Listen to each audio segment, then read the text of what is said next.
নমস্কার বন্ধুরা, কিচেন হাউসের পক্ষ থেকে আপনাদেরকে সবাইকে অসংখ্য ধন্যবাদ। আমি আজ নিয়ে আসছি নতুন এক রেসিপি। কড়াইয়ের মধ্যে আমি দিয়ে দিলাম সরষের তেল। আপনারা চাইলে এখানে সাদা তেলও বানাতে পারেন। দুটো তেজপাতা, এখানে দিয়ে দিলাম 1 চামচ গোটা জিরে, দিয়ে এটা ভেজে নেব। এখানে আমি দিয়ে দিচ্ছি 3টে মিডিয়াম সাইজ পেঁয়াজ, আমি ছোট ছোট করে কেটে নিয়েছিলাম। পেঁয়াজটা 50 to 70% মতন ভেজে নেব। এখানে আমি দিয়ে দিচ্ছি 1 চামচ কাশ্মীরি লাল লঙ্কা গুঁড়ো, 1 চামচ হলুদ গুঁড়ো, দিয়ে হালকা নেড়ে চেড়ে কাঁচা গন্ধটা যাতে চলে যায়। এবার এখানে দিয়ে দেবো আমি আদা, রসুন ও শুকনো লঙ্কার পেস্ট।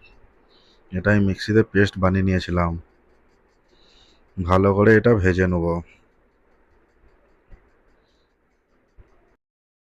মশলাটা আমার ভাজা হয়ে গেছে। এবার এখানে আমি দিয়ে দেবো 1 চামচ ধনে গুঁড়ো, দিয়ে এটা হালকা ভেজে নেব যাতে কাঁচা গন্ধটা চলে যায়।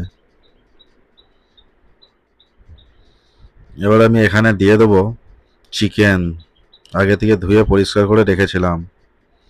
চিকেনটা দিয়ে ভালো করে কষাতে থাকবো ও এর মধ্যে কোনো রকম এখন জল দেবো না।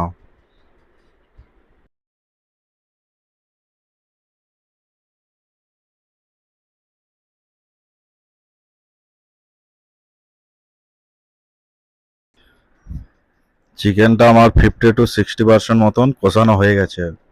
এবারে এখানে আমি দিয়ে দেবো স্বাদ অনুযায়ী লবণ। চিকেনটা কষাবার সময় এখনো পর্যন্ত কোনো রকম ভাবে আমি জল দেই না।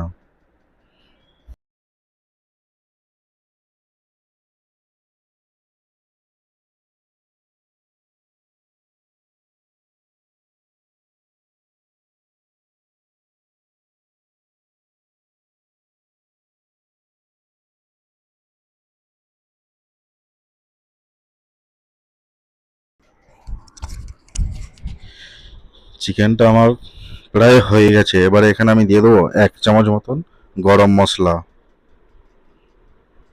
গরম মশলা দিয়ে ভালো করে একটু কষিয়ে নেব।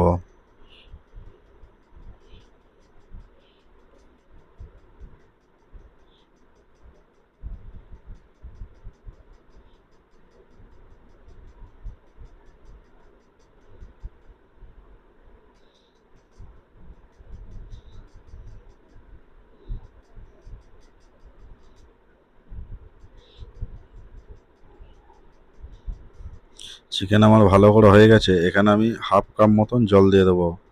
এখানে চাইলে আপনারা জল দিতেও পারেন বা নাও দিতে পারেন।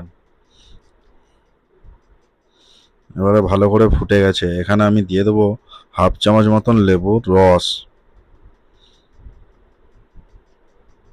দিয়ে ভালো করে ফুটিয়ে নামিয়ে নেব। তবে বন্ধুরা, আপনারা বাড়িতে এভাবে একবার চিকেন রান্না করে দেখবেন, আশা করি খুবই ভালো লাগবে। আজ তবে এ পর্যন্তই, আবার দেখা হচ্ছে নতুন কোনো রেসিপি নিয়ে। আপনাদেরকে সবাইকে অসংখ্য ধন্যবাদ আমার এই ভিডিওটি দেখার জন্য।